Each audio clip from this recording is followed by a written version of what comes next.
Genghis Khan was a brilliant warrior and king who united all the Mongolian nomadic tribes under his and his family's control in a strict military state after beginning his rule in darkness and insignificance. A series of campaigns of conquer and conquest that eventually took the Mongol armies as far as the Adriatic Sea in one direction and the Pacific coast of China in the other led to the establishment of the great Mongol Empire. He then turned his attention to the settled people outside the boundaries of his nomadic realm. In today's video, we are going to talk about Genghis Khan's death and tomb, so make sure to like this video and subscribe to this channel for more videos like this. The hidden grave of the guy who controlled one of the world's biggest empires, Khan of the Mongol Empire. It's the most amazing archaeological puzzle of the era. By the time of his death in 1227, Genghis Khan had unified the Mongols and established a huge empire stretching from the Pacific Ocean to Ukraine, and his successors would go on to capture more area. So where is this strong leader laid to rest? Is he buried in a massive tomb like the pyramids created for ancient Egyptian pharaohs? Or in a mausoleum with terracotta warriors like China's first Qin emperor? The truth is that Genghis Khan's tomb is unknown and unlikely to be discovered anytime soon.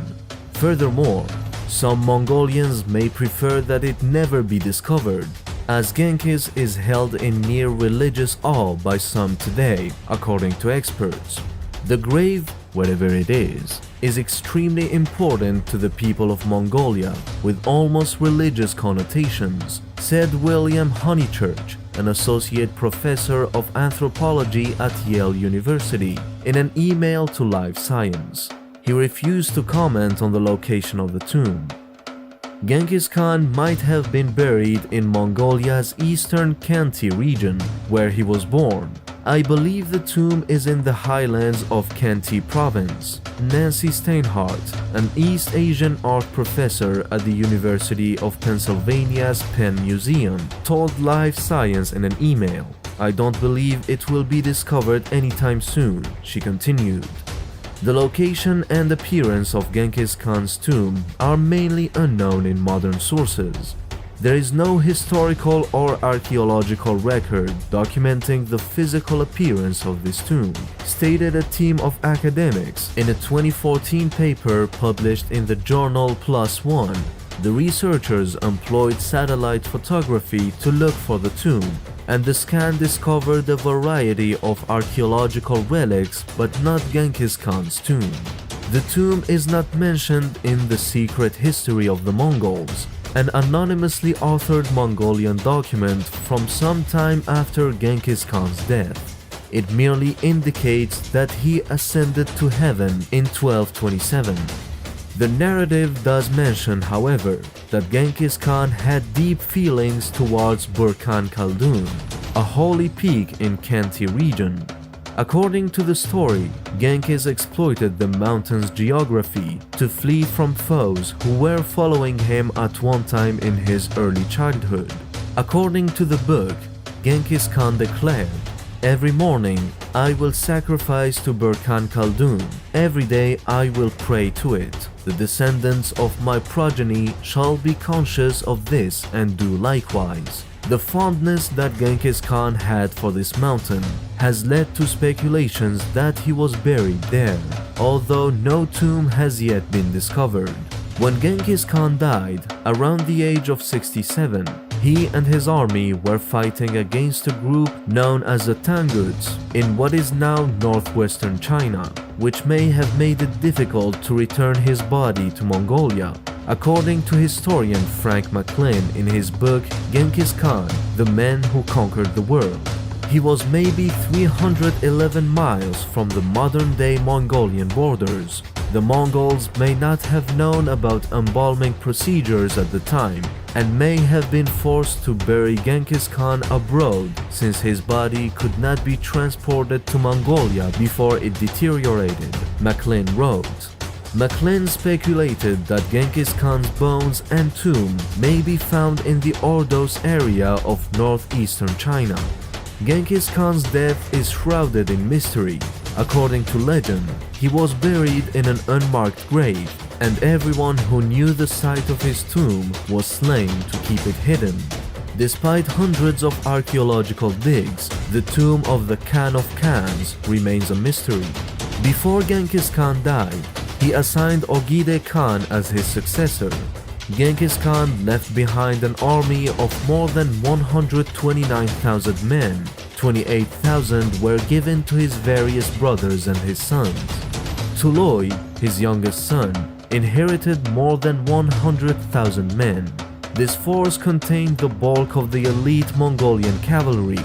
By tradition, the youngest son inherits his father's property. Jochi, Chagatai, Ogedi Khan, and Kulan's son, Galijian, received armies of 4,000 men each.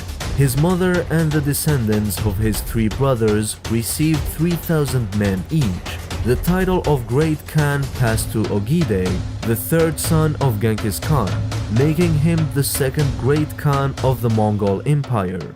Genghis Khan's eldest son, Jochi, died in 1226 during his father's lifetime.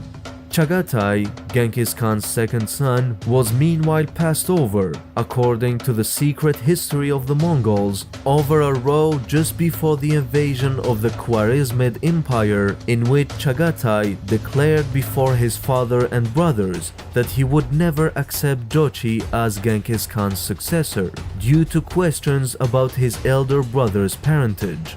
In response to this tension and possibly for other reasons, Ogide was appointed as successor. Later, his grandsons split his empire.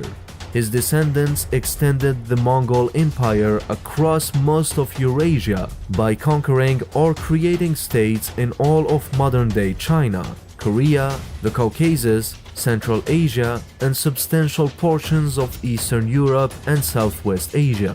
Many of these invasions repeated the earlier large-scale slaughters of local populations. The conquests and leadership of Genghis Khan included widespread devastation and mass murder. The targets of campaigns that refused to surrender would often be subject to reprisals in the form of enslavement and wholesale slaughter. The second campaign against Western Xia, the final military action led by Genghis Khan, and during which he died, involved an intentional and systematic destruction of Western Xia cities and culture. According to John Mann, because of this policy of total obliteration, Western Xia is little known to anyone other than experts in the field because so little records is left of that society. He states that there is a case to be made that this was the first ever recorded example of attempted genocide. It was certainly very successful ethnocide. In the conquest of Khwarezmia under Genghis Khan, the Mongols razed the cities of Bukhara, Samarkand, Herat, Tus, and Nishabur and killed the respective urban populations.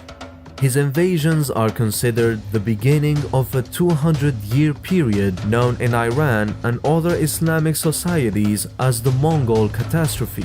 Ibn al-Athir, Atta Malik Juvaini, Siraj ad-Din Juzjani, and Rashid ad-Din Fazlullah Hamedani, Iranian historians from the time of Mongol occupation, describe the Mongol invasions as a catastrophe never before seen. A number of present-day Iranian historians, including Zabih Allah Safa, have likewise viewed the period initiated by Genghis Khan as a uniquely catastrophic era. Stephen R. Ward writes that the Mongol violence and depredation in the Iranian plateau killed up to 3/4 of the population, possibly 10 to 15 million people. Some historians have estimated that Iran's population did not again reach its pre-Mongol levels until the mid-20th century. Although the famous Mughal emperors were proud descendants of Genghis Khan and particularly Timur, They clearly distanced themselves from the Mongol atrocities committed against the Khwarezm Shahs, Turks, Persians, the citizens of Baghdad and Damascus, Nishapur, Bukhara, and historical figures such as Attar of Nishapur and many other notable Muslims. However, Mughal emperors directly patronized the legacies of Genghis Khan and Timur. Together, their names were synonymous with the names of other distinguished personalities, particularly among the Muslim populations of South Asia.